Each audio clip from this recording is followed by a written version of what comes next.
Se tu é uma pessoa que já procurou terapia e disse, não, isso não é pra mim, isso não dá certo.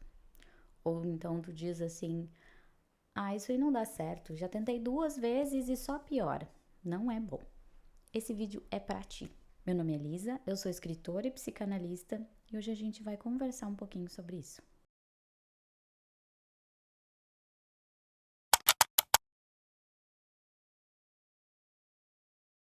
Eu conheço inúmeras pessoas que, não só as que chegam até mim, os pacientes, mas também alguns familiares e amigos que procuraram terapia e que foi uma experiência muito, muito ruim.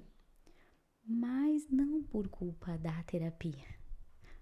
Geralmente é porque não temos um profissional ali que está preparado para demanda que você está trazendo. Muitas vezes a gente procura o tipo de terapia errado também, que não dá certo pra gente, né? Por exemplo, existem pessoas que não gostam da psicanálise, mas existem pessoas também que não gostam da psicanálise porque não conhecem a psicanálise, porque foram alguma vez, há muitos anos atrás, em um psicanalista e ele ficou só quieto, não falou nada e a pessoa ficou assim, sem saber o que dizer, e ficou aquele silêncio, e a pessoa ficou constrangida, e a pessoa nunca mais quis saber de um psicanalista, porque ela acha que psicanalista vai fazer tudo a mesma coisa.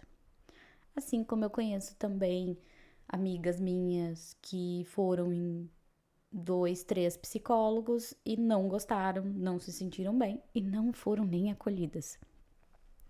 Mas a gente sabe que existem psicólogos maravilhosos. Eu, por exemplo, tenho a minha, que é maravilhosa, ela é acolhedora, ela escuta, ela conversa, a gente troca ideias, então a gente tem que procurar. A gente tem que procurar muito bem. E acaba que as fases da nossa vida também vai mudando, né? A gente vai mudando de fase, como eu ouvi esses dias, uma nova temporada da minha vida. A gente vai ter essas novas temporadas e automaticamente existem pessoas e existem abordagens que não vão mais dar certo com aquele nosso momento. Tem gente que faz análise por um tempo e dá uma parada. Olha, agora eu tô me sentindo bem, eu acho que eu não preciso mais, eu tô conseguindo me autoanalisar, eu tô me sentindo bem, tá bom, tranquilo, né? E, e daí, depois de um tempo, volta, começa, eu senti que isso dali aconteceu por isso, eu senti que tal gatilho veio por causa de tal coisa. E assim a gente vai mudando, a gente muda também. Isso é normal. Eu vejo muita gente decidir que não vai mais, às vezes indo em apenas um profissional. Às vezes achando besteira e não gostando porque um profissional. Eu ouvi histórias, na verdade, bem complicadas, assim, sobre essas questões de atendimento, assim, de terapia. Eu ouvi histórias em que não houve acolhimento nenhum. Então, é bem assustador, assim, a gente vê que as pessoas, às vezes, elas trazem as suas histórias, as suas dores e não são nem acolhidas, né? Isso daí é bem triste, assim, a gente saber que existe esse tipo de coisa, né? A pessoa vai em um lugar, muitas vezes, pra despejar, é a primeira vez, poxa, já tem aquele medo, né? A primeira vez que eu tô pisando neste terreno, é a primeira vez que eu vou me abrir pra alguém e vou me deixar ser vista. E aí tu não tem acolhimento, sabe? Eu acho muito triste, eu acho muito, muito triste. E, e tu vê que às vezes a pessoa, ela demora pra procurar, demora. Eu sei de casos assim de senhoras que demoraram um tempão pra procurar. E que quando chegaram, elas simplesmente foram julgadas. Sim, julgadas, eu não tô brincando. Elas foram julgadas no lugar onde elas menos deveriam ser julgadas, que é dentro de um consultório. No lugar em que elas Eu não tô dizendo que a gente vai sempre passar a mão na cabeça do paciente. Óbvio que não. Os meus pacientes sabem, eu não passo a mão na cabeça. Quando precisa, eu falo. Quando precisa, eu digo, será que é isso mesmo? Será que é desse jeito mesmo que tu tá vendo? Será que essa pessoa é tudo isso que tu tá dizendo? Sabe? Porque às vezes não é. Às vezes a gente tá com os olhos tapados, não tá vendo, tá assim, sabe? Mas o primeiro contato, o primeiro momento comigo e o meu paciente, ele é muito importante. Ele é muito importante porque às vezes alguns pacientes no primeiro momento já vão trazer a sua maior dor. E aí é aí que a gente vê a falta de acolhimento. É aí que eu já escutei histórias assim de julgarem mães, de julgarem avós, de julgarem viúvas, de julgarem pessoas que estão passando por uma dor assim que é terrível, como se isso aí já foi há muito tempo, tu não acha que já tá se fazendo de vítima, sabe? Coisas pesadas assim, sabe? O luto, ele tem um tempo indeterminado, ele pode voltar, sabe? E, e a gente tratar assim com uma crueldade de que eu não acredito que tu tá chorando por alguém que já morreu há 5 anos. Isso é, isso é muito maldoso, assim, isso não é uma postura ética, sabe? Até essa semana eu tive uma aula com o Christian Dunker e ele tava falando sobre a empatia, né? O quanto é importante a empatia do analista. Porque ele disse um analista sem empatia, um profissional assim da saúde mental sem empatia, ele não vai servir para nada. Porque ele não, é muito importante ele tentar se colocar pelo menos um pouco no lugar desse paciente, né? E os meus pacientes sabem, assim, que eu sofro junto com eles, assim. A gente tem muito cuidado para não exagerar, né? Mas eu choro junto, eu sofro junto. Porque eu lembro que uma vez eu ouvi uma frase de que, quando eu tava estudando psicologia, eu ouvi uma frase assim: tu vai ser uma péssima psicóloga porque tu é muito empática. Tu vai chorar junto com o paciente, daí tu não vai ajudar o paciente. Na verdade, eu acho que isso é o que me torna uma boa profissional. É eu sentir junto com o paciente ali. É eu me desligar de tudo, de tudo que tem à minha volta, de tudo que eu vivo, de quem eu sou, para estar ali com ele, sentindo a dor dele e enxergando ele como um todo, enxergando a história dele. Eu acho que isso faz a gente acolher muito mais. Eu acho que aquilo que foi apontado como um defeito hoje, tanto nos meus estudos, assim, quanto nas minhas aulas, eu tive uma aula anterior a essa, que eu esqueci agora o nome do professor, mas ele falou também sobre a empatia, sobre a importância do profissional ter a empatia, se colocar no lugar do paciente. E essa última aula com o Christian Dunker, ele estava falando a mesma coisa sobre a importância da empatia no profissional, no psicanalista, em ele entender aquela dor, saber que às vezes pode ser que o paciente nem passou de fato daquele jeito, sabe? Mas ele saber se colocar no lugar, ele conseguir escutar de uma forma que, mesmo que aquilo tenha sido só no pensamento, igual sofre, né? Igual existe o sofrimento. Mas olha só o que eu te falo sobre a importância do falar. Eu já trouxe aqui uma historinha do Freud, né, sobre a importância do falar. Se tu procurar, tu vai achar aí que tem nos vídeos, e tem até nos vídeos curtos ali, tu vai achar a historinha. Que é a importância de tu te escutar, porque às vezes tu não tá te escutando. Às vezes tu tá pensando, tu tá remoendo aquilo, sentindo, mas tu não te escuta. Eu tive um caso em que a pessoa, ela falou muitas vezes a mesma palavra, assim.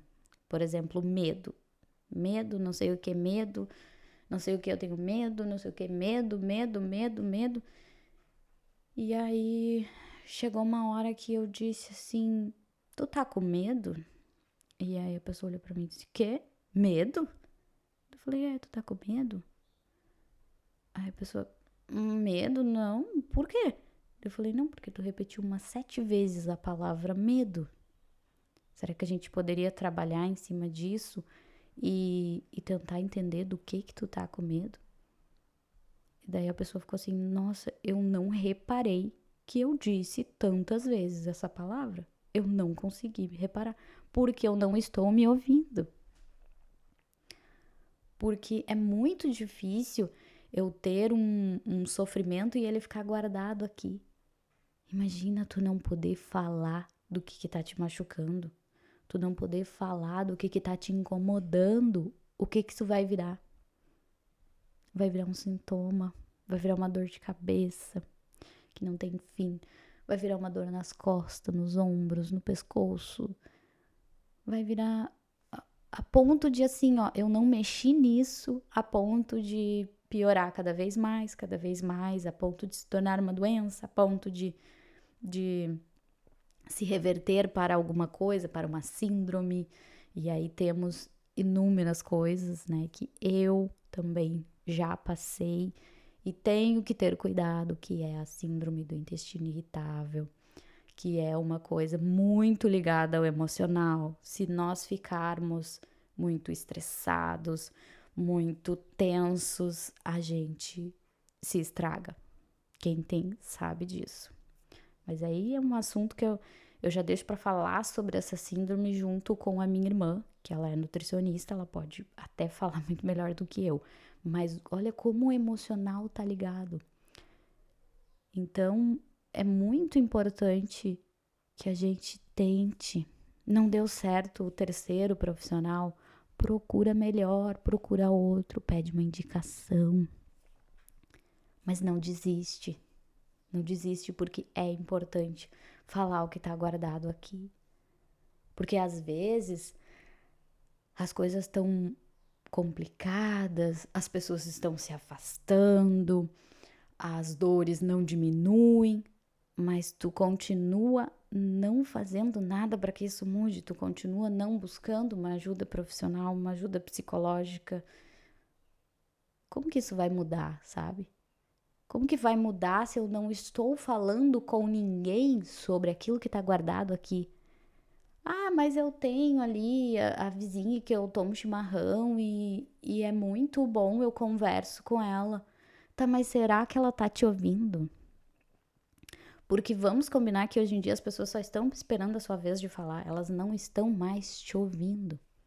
Eu tive uma paciente que ela disse assim: como é bom ser ouvida.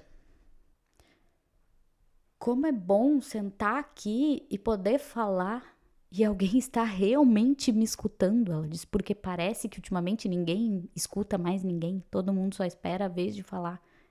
E de fato é. Às vezes as pessoas nem escutam direito o que tu diz e já entram no meio da tua conversa falando alguma coisa referente àquilo ali. Ai, eu não durmo bem. Ai, toma tal coisa, fulana toma e é muito bom. Aí toma chá de não sei o que, fulana toma e manda chá, e manda remédio, e bota coisa pra dentro. Mas o principal, que é falar sobre o problema, falar sobre a dor, falar sobre como que isso tudo ali começou, por que que tu está vivendo isso, por que que tu está te comportando dessa tal forma, por que que tu tem medo de tal coisa, por que que aquilo lá tá te impedindo de fazer algo, porque a sua vida está assim, ou porque ciclos se repetem e tu tá sempre na mesma e nada evolui. Entende?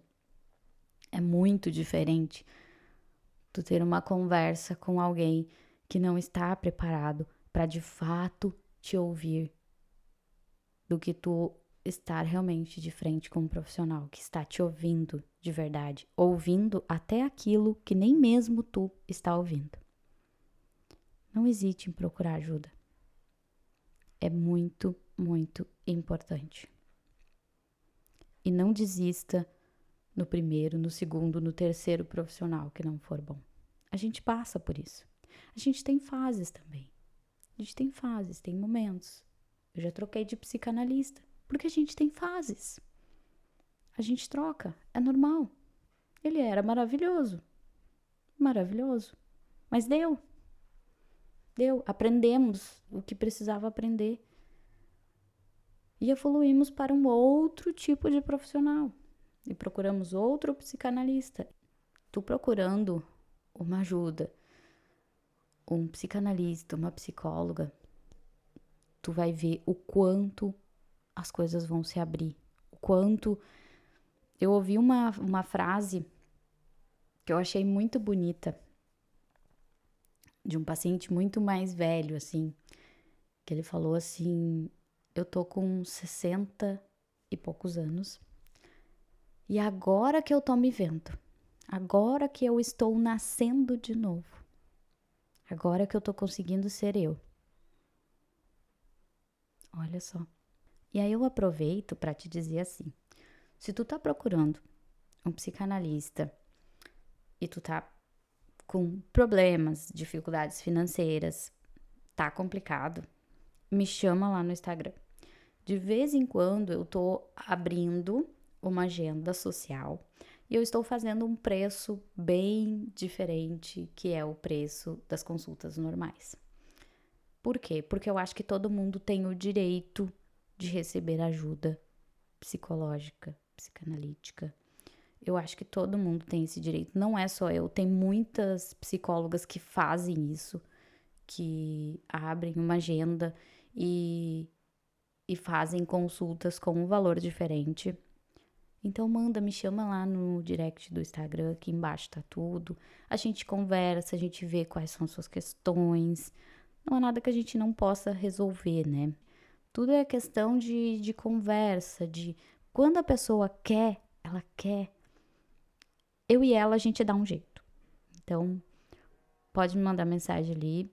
A agenda social, eu acredito que para mês que vem agora. Eu não sei quando é que esse vídeo vai ao ar. Eu acredito que... Bom, eu tô gravando agora em julho. Então, a agenda de agosto, temos, acredito que 2 vagas ali no social. Para quem quiser